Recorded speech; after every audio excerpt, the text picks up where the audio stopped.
Vamos abrir a Bíblia no Evangelho segundo Marcos, capítulo 7, versículo 31 em diante. Marcos, capítulo 7, do versículo 31 em diante.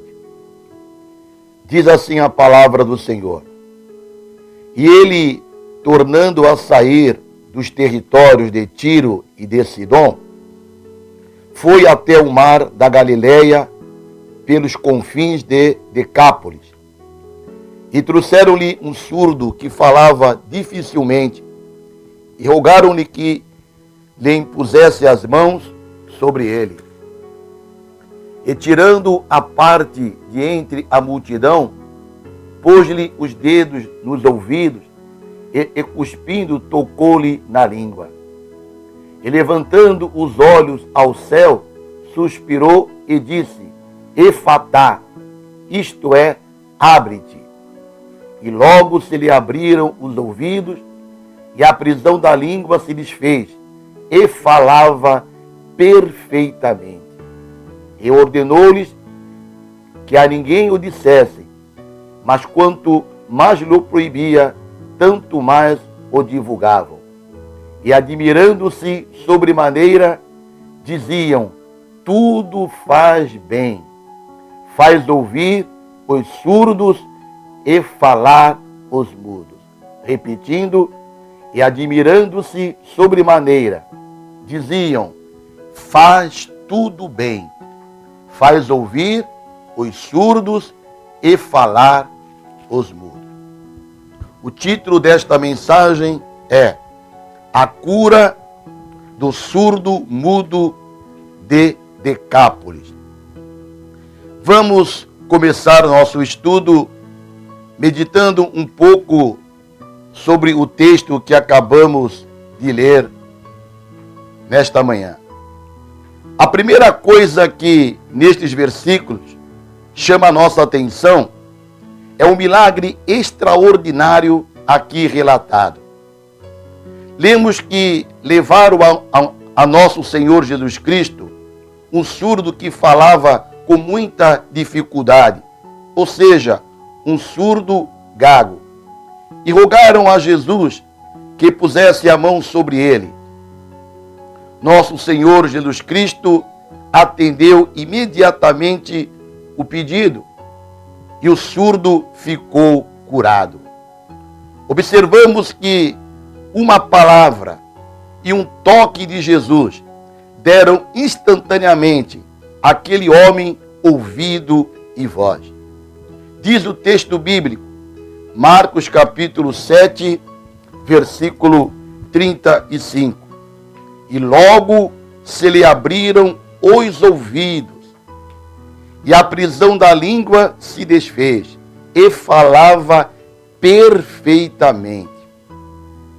Se considerarmos esta passagem apenas como um exemplo do poder divino do Senhor Jesus Cristo em curar enfermos, com certeza perderemos valiosos ensinamentos contidos nesta passagem em que nós lemos. Procuremos nesta manhã enxergar mais longe e penetrar abaixo da superfície. E com certeza havemos de achar nesta passagem preciosas verdades espirituais. Devemos também considerar neste milagre o poder de nosso Senhor para curar a surdez espiritual. Sim, prezado ouvinte, Jesus ainda pode dar ao maior dos pecadores ouvidos para ouvir e fazer com que ele se deleite em escutar este mesmo evangelho que antes ridicularizava e desprezava. Um outro ponto que devemos também considerar é o poder do nosso Senhor para curar a mudez espiritual. Ele tem poder para ensinar ao maior dos transgressores a invocar o nome de Deus. Ele tem poder para dar um novo cântico à boca daquele que só fala as coisas deste mundo pecaminoso. Ele pode fazer que os homens mais vis deste mundo venham a falar das coisas espirituais e dar testemunho do poder do Evangelho.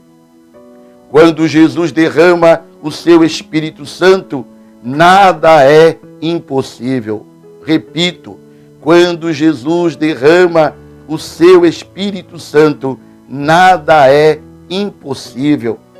Não devemos jamais se desesperar a respeito de pessoa alguma, nem considerar os seus corações tão maus que não possam ser mudados pela mensagem do Evangelho. Aquele que curou o surdo mudo ainda vive.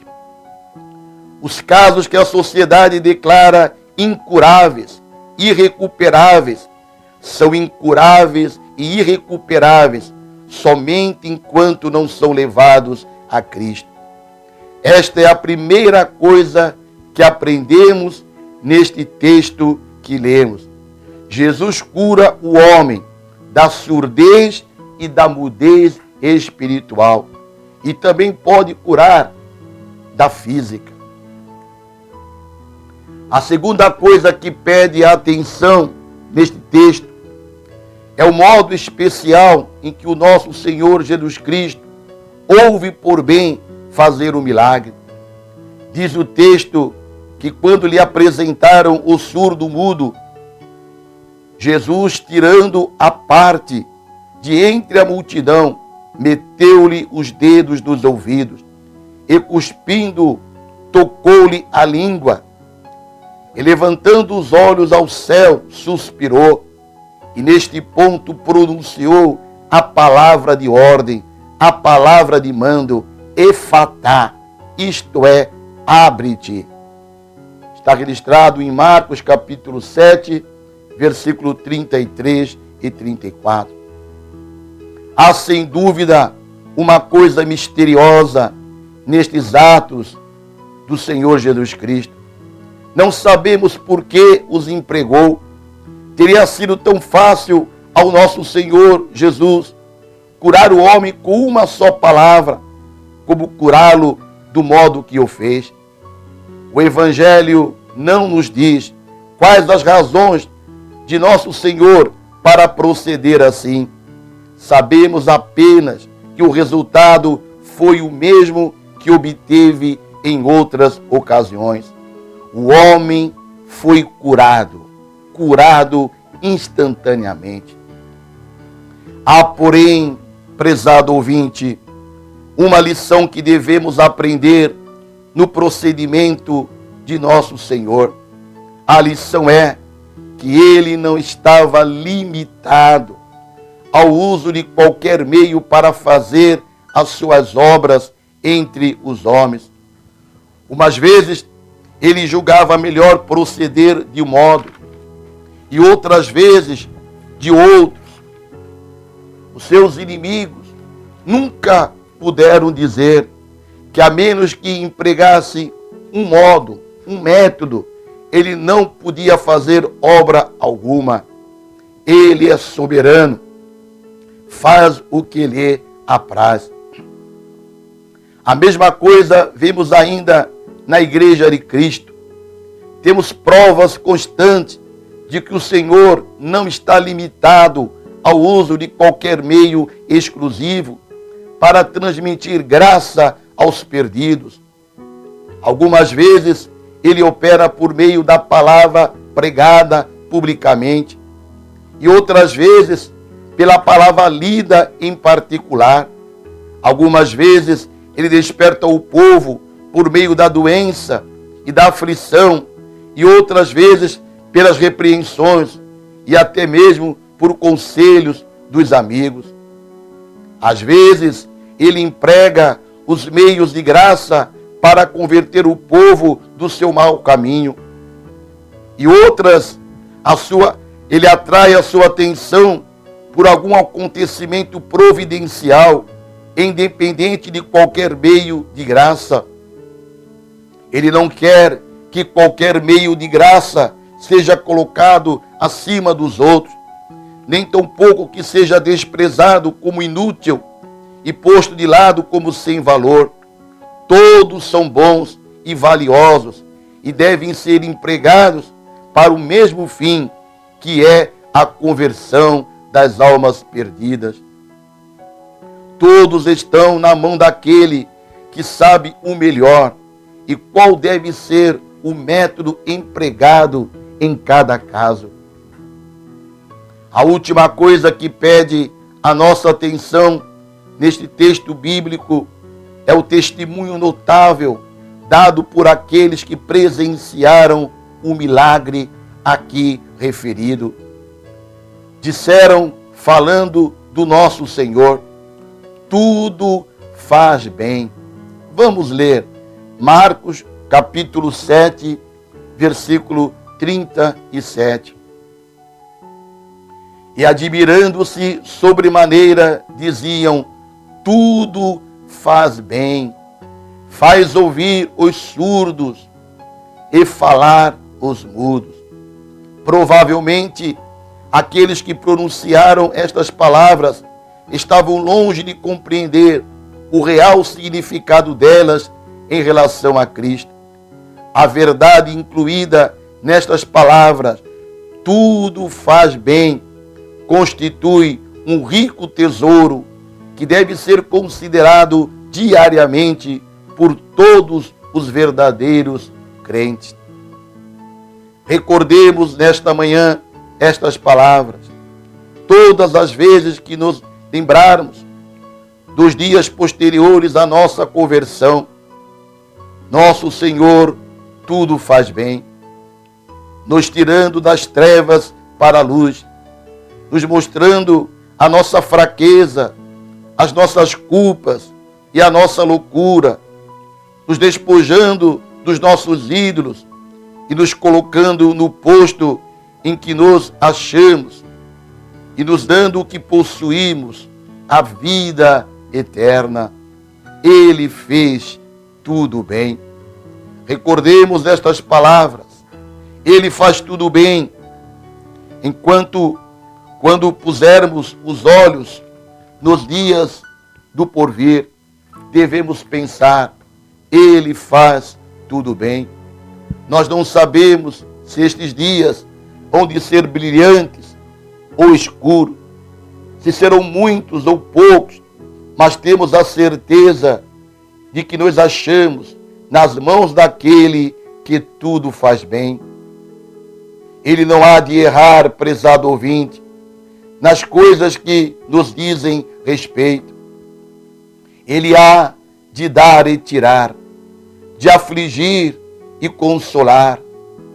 Ele há de mover e tornar firme, tudo com perfeita sabedoria, em tempo oportuno e de modo mais conveniente. O grande pastor das ovelhas jamais erra. O grande pastor nos guia, ele guia todas as ovelhas do seu rebanho pelo caminho da justiça para a cidade de sua habitação, o céu. Meu irmão, minha irmã, não havemos de compreender toda a beleza destas palavras, deste texto, até entrarmos no céu. Lá havemos de achar explicações de todos os acontecimentos e havemos de confessar que Jesus tudo fez bem. A explicação, as causas e as razões de tudo o que agora nos deixa perplexo hão de aparecer então simples e claras como o sol ao meio-dia. Então havemos de nos admirar da nossa cegueira passada, de havermos duvidado do amor de nosso Senhor Jesus Cristo e do seu cuidado para conosco. Termino esta mensagem lendo um texto bíblico que o apóstolo Paulo escreveu na sua primeira carta aos Coríntios, capítulo 13, versículo 12. Vamos ler 1 Coríntios, capítulo 13, versículo 12.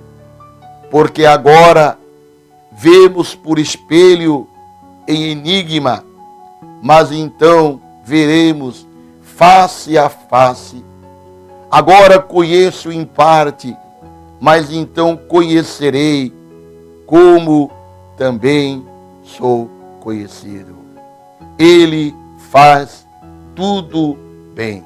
Que Deus abençoe a todos. Amém.